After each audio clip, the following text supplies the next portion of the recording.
Slumbering beneath the mantle of 100 worlds across the galaxy are the Necron Tomb Worlds. These alien stasis capsules hold the former rulers of the Milky Way galaxy, the Necrons.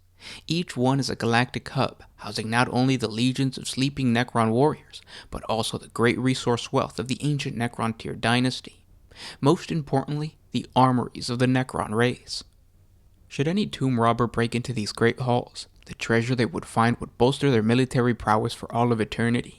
You see, the Necrons not only achieved immortality, but also created weapons that can bend the laws of physics, a task no other race has ever been able to master without the assistance of the powers of the warp. And so these great armories are to be sealed and protected until the lords of the tomb world deem it necessary to unleash their wrath.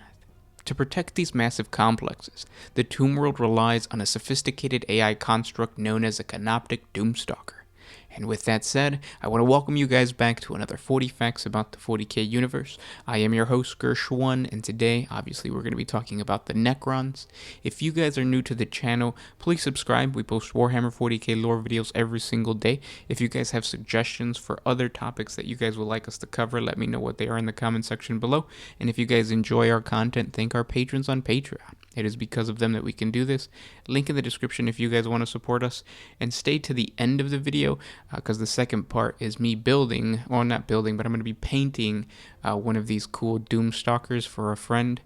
So if you're into the hobby side, stay tuned to the end. But with that said, let's get into 40 facts on the Canoptek Doomstalker. Canoptek Doomstalkers are terrifyingly large war machines. They were primarily created to stand sentry over the properties of their Necron overlords. Towering over just about everything, the design of the Doomstalker sends an eerie and oppressive chill down the spine. Its 4 talon-like legs can extend the machine's torso high above most tomb world barriers, ensuring that no invader or victim can hide from the Doomstalker's ominous sight. While it mostly uses its legs for mobility, the Necron Walker can use its limbs to impale smaller victims as it gives chase. Its power and force can easily rip through the body of an unsuspecting intruder. Surprisingly quiet as it makes its rounds throughout the tomb complex, this construct is incredibly good at detecting the smallest abnormalities. Its central perception node is designed to take in detailed readings of its surrounding area and respond with aggression at a moment's notice. The protocols of these walkers were created to ensure that the Doomstalker will annihilate all threats, or at least give its life attempting to defend its lord's armories. To ensure the destruction of the enemy, the main weapon of a Canoptek Doomstalker is a powerful Doomsday Blaster. This weapon is a smaller version of the Doomsday Cannon, but it is still a fearsome weapon. Its searing energy beams burns many times hotter than most conventional plasma weaponry. Infantry caught in the Doomsday Blaster's fury is obliterated instantly, while the armored intruders are reduced to glowing slag. In the face of a shot from a Doomsday Blaster, nothing less than the most powerful Void Shield can hope to offer any protection. Although most Imperial scholars argue that firing such a powerful weapon inside the Necron's armory would be catastrophic for the tomb world, the Necrons don't seem to give a fuck.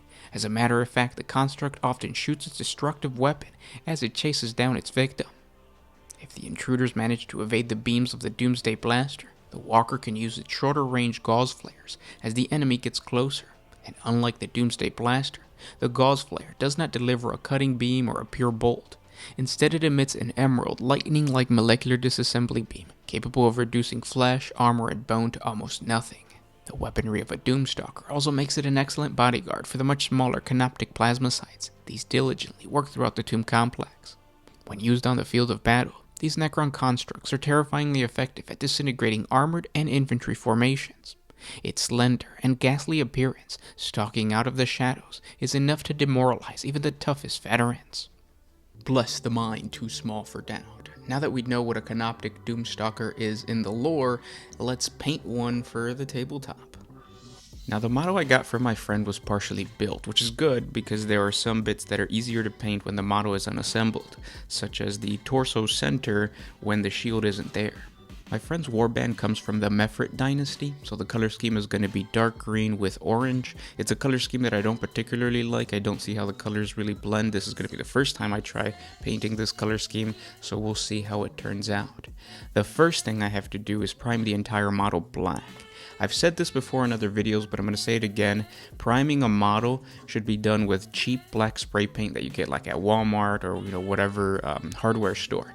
The reason for that is it's pointless to spend like $6 on a primer from GW when in reality the primer from Walmart can do the same thing. Just make sure that it's matte and not gloss. My primary color will not be dark green or orange like the color scheme suggests, it's actually going to be silver. When it comes to Necron models, the core color is always some metallic silver because that's what Necrodermis is usually painted as. So using a puffy makeup brush that I bought at Target, I will dry brush the entire model with silver. I like this technique of dry brushing the silver instead of painting the actual part silver and then bringing that down with a wash, because it actually gives it a darker metallic and at the same time it's quicker. Once the silver is completely all over the model, it's time to move on to the dark green. I'm going to paint all of the appropriate Necrodermis parts dark green, but this is completely up to you. What you choose to be your color scheme or your dynasty theme is completely up to you. I've seen people only do like 1 or 2 shields, the color scheme of their dynasties, and then the rest is the core silver that the Necrons are known for. When the dark green is dry, it's time to highlight these parts with a slightly lighter green to bring up the edges of the model. You could always do edge highlighting. I just think that dry brushing is quicker and it gives a better effect because it kind of lightens all of the ridges of the actual model and it just looks better.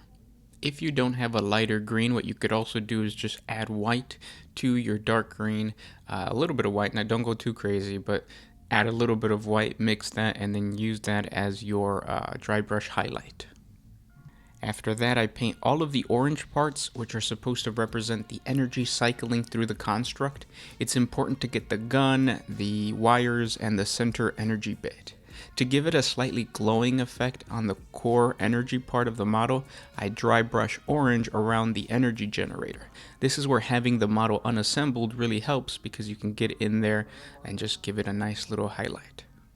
Not all of this model is supposed to be silver. Some parts like the limbs I like to paint black, so I'm going to take my black and then apply that to certain parts of the legs. Really, there's no parts in the torso that I could see that would require this black, but it's completely up to you.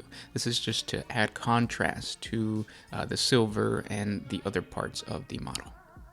It's time to move back to the green parts. What I'm going to do is add another highlight. To do this, I'm going to use the light green and mix it with a white to give me a more heavier highlight. Be careful not to dry brush the orange parts or the black parts during this process because then you're going to have to go back and paint those bits again. But again, this is just a heavier highlight. That doesn't mean heavier dry brush. It's actually going to be a lighter dry brush. With the main model complete, I'm going to move on to the base. Now the Doomstalker limbs come with scenery, so I'm not going to do anything special with the base. All I'm going to do is glue the model onto the base, apply PVA glue on the entire thing, and then sprinkle some sand.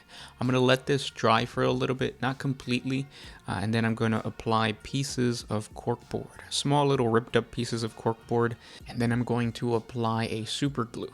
Once that's dried, it's time to paint the entire thing black and then hit it with a simple dry brush of tan. And there you have it, a quick and easy way to paint the Mefrit Dynasty color scheme on a Canoptek Doomstalker. I actually really liked the color scheme and how the model came out. It was a surprise to me because, like I said in the beginning of the video, I've always thought that orange and green is a weird color combination, but now looking at it, it looks really cool, so I like the end result. Hopefully my friend lets me paint more of his army.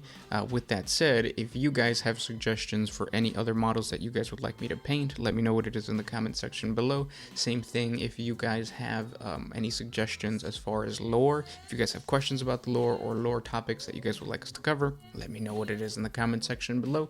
And I hope you guys enjoyed this model. This guy is huge, or well, he's big.